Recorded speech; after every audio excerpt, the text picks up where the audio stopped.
The Maison de Verre, or House of Glass, is a collaboration between French designer Pierre Chareau in association with Dutch architect Bernard Bijvoet. Pierre Chareau, Modern Architecture and Design is an exhibition at the Jewish Museum in New York. The authors of an exhibition might be the curators or those who are collaborating with the curators. So architects Diller, Scaffito, and Renfro can be considered authors of this exhibition, as well as Esther de Costa-Meyer and the museum's curatorial team.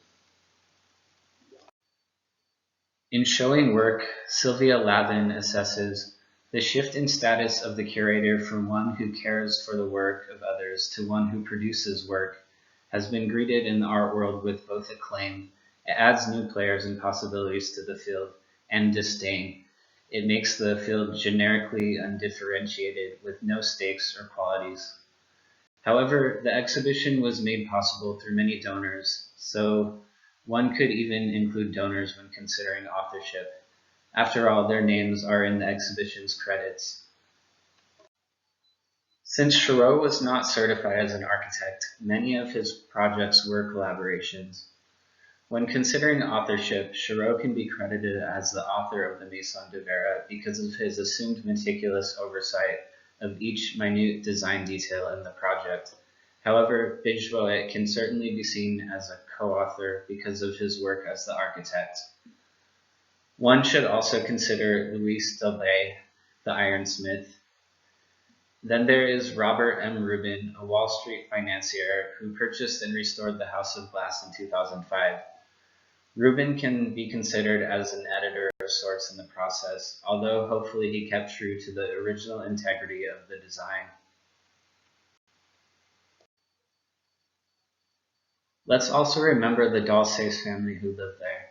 It appears that they had a lot of influence regarding authorship on the final product as well, working in close collaboration with Chareau. Still, hands down, Chareau can be considered the author. In What is an Author, Michel Foucault points out that the author's name manifests the appearance of a certain discursive set and indicates the status of this discourse within a society and culture.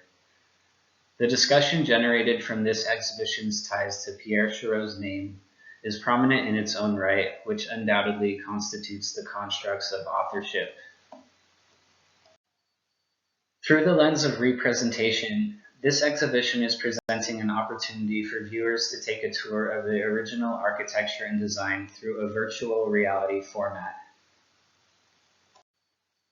So, although the audience is not going to the original location of the Maison de Verre, they can still take in the experience of the architecture, interior design, and even the garden landscape of the House of Glass. One can take in the genius of Chareau's influence on the ever-popular mid-century modern style and timeless interior design choices by simply putting on a VR headset. For instance, one can indulge in the streamlined appearance of Chareau's furniture, including a famous sofa, in a virtual reality environment. Through the lens of reproduction, there are items being displayed at this exhibition that are reproductions of Chareau's original designs. For example, the chairs and the tables in the exhibition area are all reproductions inspired by Chareau's designs. Although clearly true to his style and influence, these pieces of furniture on public display are certainly reproductions. Even though Chareau never worked in industry or achieved mass production, since he set out to work with reproducible materials, his iconic designs can be reproduced for exhibitions such as Pierre Chareau, Modern Architecture and Design, and are still notably influential on modern mass-produced furniture. Finally, through the topic of exhibiting work, this is a clever exhibition which ties together modern technology and history. It helps bring awareness and education to the public regarding an important and influential designer. Chareau's innovation and influence can be acknowledged and remembered through this sort of exhibition.